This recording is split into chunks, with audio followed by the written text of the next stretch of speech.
회장님 지금 전화로 연결이 돼 있는데요. 정부에서 지금 밀어붙이고 의대 전공을 만들고 하는 그런 문제들에 대해서 회장님께서 여러 가지로 많이 말씀을 해주시는데 우리 친박신당 러플형 TV 여러분들에게 뭐가 문제고 정부가 지금 왜 이런 일을 하고 있고에 관해서 말씀을 좀 해주실 수 있으시겠어요? 회장님? 예. 공공의대는 네. 이번에 뭐 시민단체가 추천해서 사람을 뽑고 네. 뭐 성으로도 뭐 뽑으면 안 된다 뭐 시민단체 뭐 대표가 뭐 그런 소리 하고 앉았는데 네. 의사라는 것은 그 국민들의 건강이나 생명을 다루기 때문에 네. 엄정한 질 관리가 돼야 되거든요. 네. 그런데 지금 문재인 정권이 이 코로나 와중에 돈 찍어내고 공무원 찍어내자 의대 정원하고 공공의사 또 뭐 양성하고 뭐 이런 식으로 얘기를 하는데 공공의사를 하는 목적이 뭐 좀 열악한 근무 지역에 의무적으로 근무할 의사를 만든다는 건데 그러면 열악한 지역에 있는 사람들은 공공의사를 뽑아서 그 역량이 안 되고 수준이 안 되는 사람들을 의사를 만들어서 그 사람들을 그렇게 진료받게 하는 것도 잘못이죠. 우리가 문재인 정권이 잘못 인식을 그 사회주의자들 지금 우리나라의 소위 좌파라고 하는 사람들이 잘못 인식을 만들어 놓은 게 민영화 반대 뭐 이런 구호를 외치면서 공공이 좋은 것처럼 그러지만 이 공공이라는 게 굉장히 좀 보면은 사회주의가 왜 망했는지 공공은 보면은 예를 들면 빵을 100개를 만든다.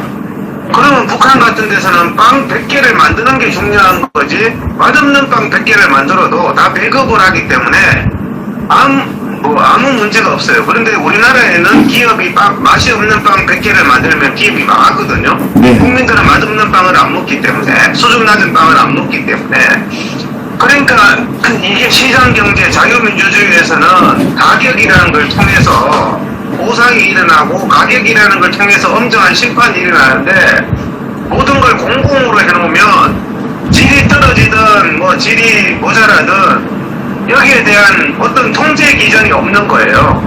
그러니까 뭐 공공으로 하는 것은 질이 떨어지는 수밖에 없죠. 북한이 모든 기업을 국유화하니까 북한제 스마트폰이 뭐 수출된다는 얘기 못 들어봤잖아요. 북한제 자동차가 수출되는 거 못 들어봤잖아요. 왜냐하면은 이게 기업이나 시장 경제가 아닌 공공대식으로 하면 정말 이게 사회주의가 망한 그런 원인이 되는 거죠. 지금 이제는 공공의사까지 만든다는데 얼핏 들으면 좋은 것 같지만 그 공공이라는 게 수준 낮은 그런 걸로 국민들의 생명을 위협할 수 있는 거죠. 그러면 회장님, 그 도서 벽지 지역이나 뭐 이런 사람들이 그 의료 혜택을 받게 하겠다, 뭐 이제 이런 그런 의도 아니겠습니까? 그렇죠. 그럼 정부가 이게 틀렸으면 지금 우리 이동훈 회장님께서는 어떻게 하면 그러면 그런 도서 벽지에 있는 사람들도 그 질 높은 그런 의료 진료 서비스를 받을 수 있을까요? 정부가 주장하는. 우리나라가 땅덩어리가 좁은 나라입니다. 네. 세계에서 미국이나 뭐 러시아나 중국하고는 다르게 땅덩어리가 좁은 나라고 도서 벽지라 하지만 실질적으로 도시에 나오면은 전부 고속도로나 KTX 이런 게 잘 연결돼 있기 때문에 네. 실제로 도서 지역에 근무를 기피하는 것은 학교 교사도 마찬가지고 공무원도 마찬가지거든요. 네. 모든 사람들이 도서 벽지에는 근무를 기피하는 경향이 있죠. 네네. 그렇기 때문에 그 도서 벽지에 근무하는 사람들에 대한 근무 환경의 개선 문제라든지 네. 어떤 뭐 대우의 개선 문제라든지 네. 저는 뭐 대안이라고는 가장 간단한 네. 요즘에 뭐 주 40시간 아닙니까? 네. 그러면 거기에 들어가서 한 3일 근무하고 네. 한 3일은 집에 가서 뭐 가족들하고 지낼 수 있게끔 네. 이렇게 하면은 그 3일 동안 들어갔다가 네. 뭐 잠깐 차 타고 나와서 3일 주말은 또 가족하고 지낸다든가 네. 이런 근무 여건의 개선을 해야지 예. 무슨 새우잡이선 전용 뭐 노동 삭제할 사람 뽑는 것처럼 네네. 공공지역에 10년 동안 의무 근무할 사람 뽑는다. 네. 그 뽑히는 사람도 아쉬운 마음에 의사 되고 싶은 마음에 뭐 실력도 없고 뭐 공부도 못하는 사람이 의사 내봤자 네네. 본인도 불행한 거예요. 예.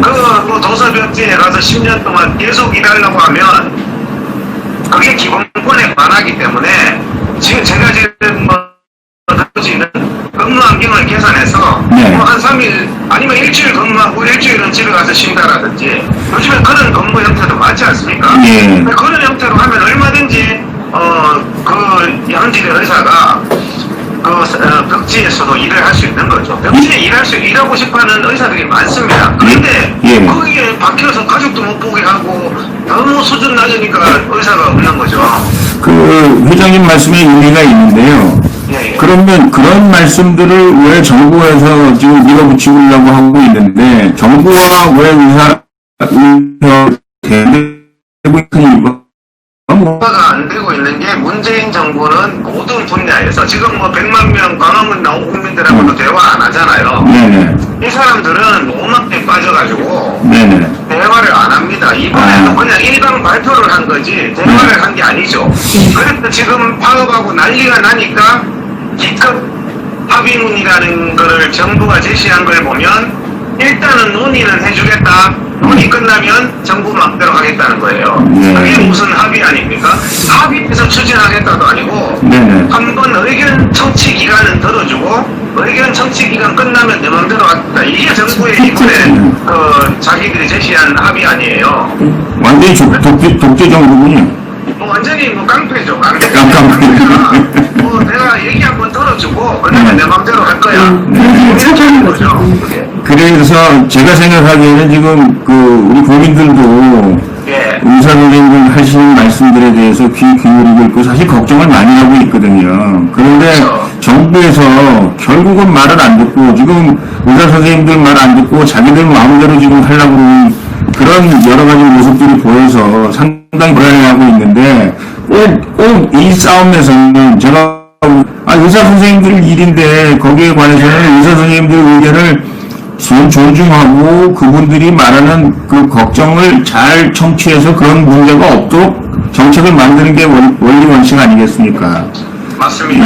예, 그래서 하여간 이 싸움에서 꼭 이기실 수 있기를 바라고요. 저희도 열심히 하겠습니다. 열심히 저희가 할 수 있는 대로 또 열심히 여론도 환기시키고 하겠습니다. 이런 부분들이 대한민국 민주주의의 위기입니다. 야. 문재인 대통령이 과거 야당 시절에 공권력을 동원하겠다. 이런 것은 정부의 불통을 보여주는 증거다. 이렇게 얘기했거든요. 근데 그렇죠. 지금은 공권력이 살아있음을 보여주겠다. 광화문에 나온 국민들한테도 공권력이 살아있음을 보여주겠다. 예. 국민도 뭐 법정 최고형을 고용하겠다. 검사들 보복 인사에서 하명 수사관이 만들었잖아요. 지금 검찰을 정치 검찰로 만들었습니다. 지금 문재인 정부가 그러면서 눈에 보이는 게 없으니까 예배도 금지하고 예배 드리면 처벌하겠다. 공권력의 엄정함을 보여주겠다. 그다음 의사들한테도 연장선상입니다. 모든 것들을 의사들도 처벌하겠다. 공권력의 엄정함을 보여주겠다. 이러고 있거든요. 대한민국의 민주주의의 위기인 거죠, 이거. 예. 회장님 지금 말씀 모시고 어려우신 분이니까 이왕 말씀하신 김에 지금 코로나에 관해서 말씀을 한 말씀 해주셨으면 감사하겠습니다. 어제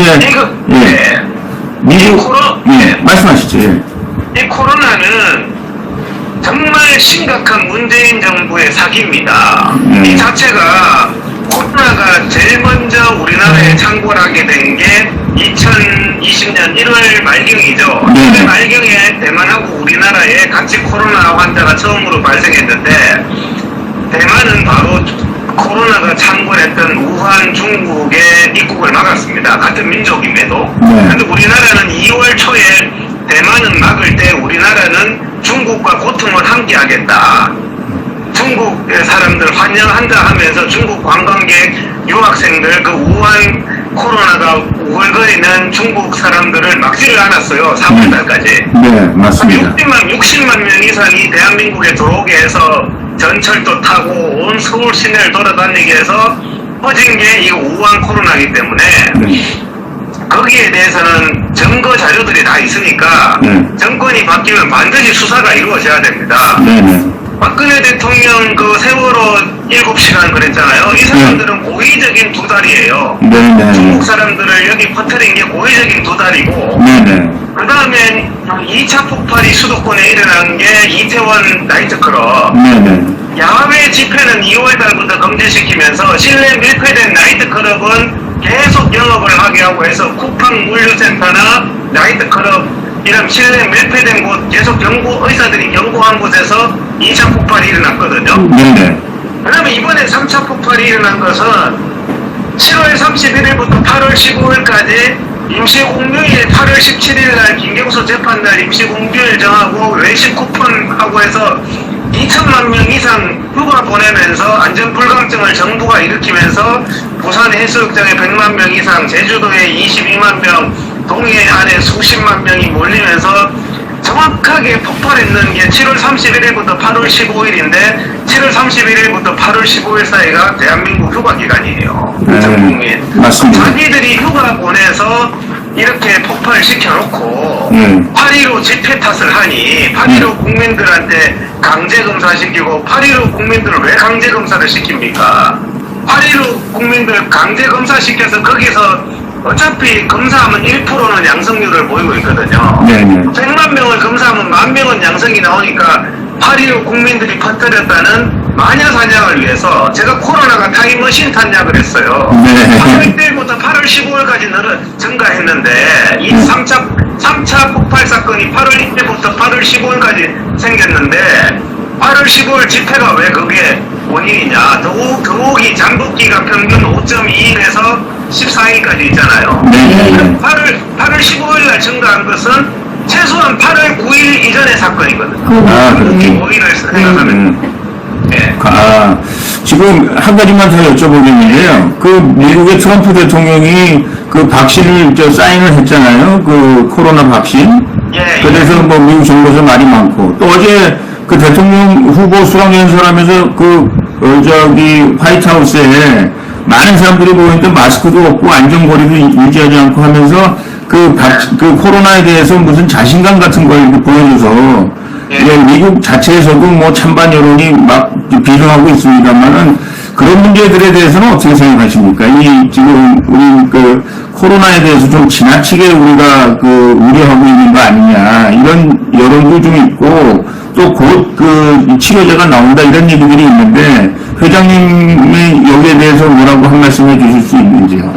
코로나에 대해서 네. 질병관리본부장인 정은경과 질병관리본부장인 권준욱 씨가 네. 동아일보와 언론에다가 얘기한 게 있어요. 네네. 지금은 대한민국 모든 곳에 다 코로나가 퍼진 상태다. 네네. 어디든지 코로나가 없는 데가 없다. 심지어는 아파트에서도 집단 발생을 했지 않습니까? 네. 이번에 네. 원인을 알 수 없게.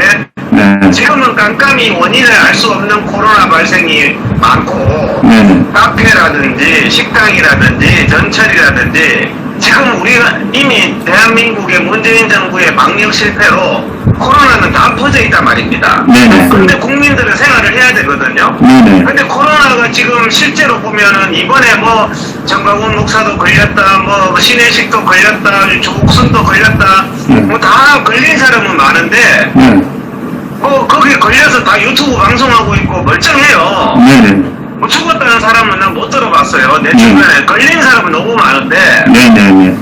그래서 이 코로나에 대한 지나친 공포 예. 이런 부분은 잘못됐고 네. 그 다음에 정은경 권준욱 본부장이 얘기한 것처럼 네네. 심지어는 문재인 대통령 가장 측근 의사가 정기현이에요. 국립중앙의료원 원장 네. 측근이거든요. 그 네. 사람이 무증상 사람들을 왜 입원시키냐고 말했어요. 이번에 언론에다가. 네네. 그래서 실제로 그런 문재인의 측근인 사람들조차도 코로나에 대해서 뭐 어디만 있다, 야외 집회가 위험하다, 뭐가 위험하다 이런 식으로 정치 방역을 할 게 아니라 네네. 어떤 이런 것을 이성적으로 저는 생활 속 코로나로 가야 된다고 저는 생각을 합니다. 개인적으로 예. 이미 다 퍼져 있기 때문에 예. 없는 데가 없어요. 그래 마스크 쓰고 네. 손 열심히 씻고 조심하면서 사는 거지. 예. 자기 정치적인 이해에 따라서 저기는 위험하고 여기는 안전하고 그런 식으로 하면 안 된다는 거거든요. 그러면서 박근혜 정부 때 메르스가 터졌잖아요. 네네. 메르스 때 사망자가 38명이었어요. 네.